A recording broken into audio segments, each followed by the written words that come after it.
Imagine tonight if all electricity disappeared from the world, gas stopped working, and even matches and lighters became useless. How long could you survive? A day? A week? Or perhaps only a few hours? Without any artificial light or warmth, every sunset would transform your surroundings into a dangerous environment. The total, unyielding darkness of night would leave you completely exposed. Our modern feeling of safety depends entirely on continuous access to controlled energy. Without it, the physical world becomes much larger and much more threatening. Millions of years ago, our ancestors lived in this constant state of vulnerability. The setting sun signaled the arrival of predators, where glowing eyes in the brush meant death was only moments away. This chart compares early human physical traits to the apex predators of the era. If you look at speed, muscle mass, and bite force, humans occupied the narrowest portion of the graph, lagging in every physical category. In this ecosystem, we were far from the dominant species. We were physically weaker than lions, slower than cheetahs, and positioned at the bottom of the food chain. Survival in this environment required an external adaptation to bridge the gap between our biological limitations and the power of our competitors. That adaptation began when an unknown ancestor moved from observing natural lightning strikes to intentionally sustaining a spark.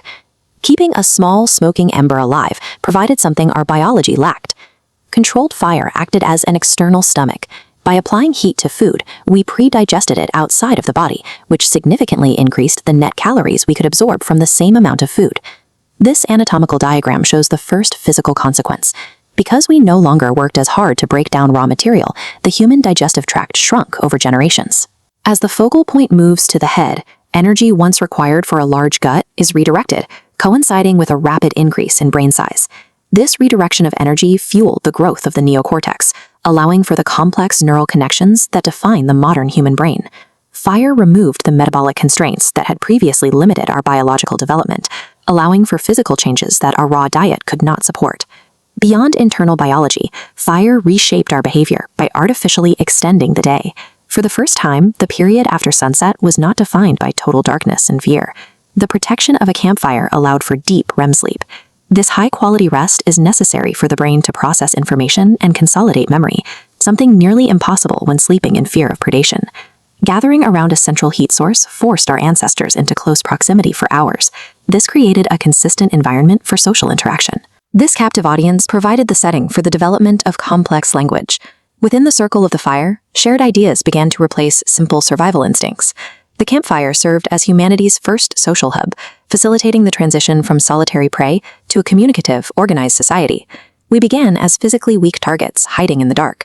Through fire, we developed the biological capacity and social structure to move to the top of the food chain. We often credit the wheel or agriculture for the rise of civilization, but these were late-stage developments that required a specific type of brain to invent them. This timeline illustrates how fire provided the biological foundation for everything that followed.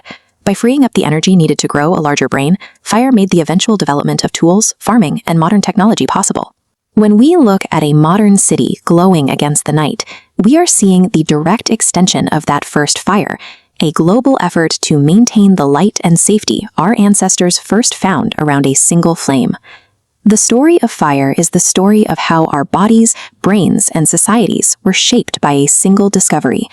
It is the moment we transitioned from being part of the environment to controlling it.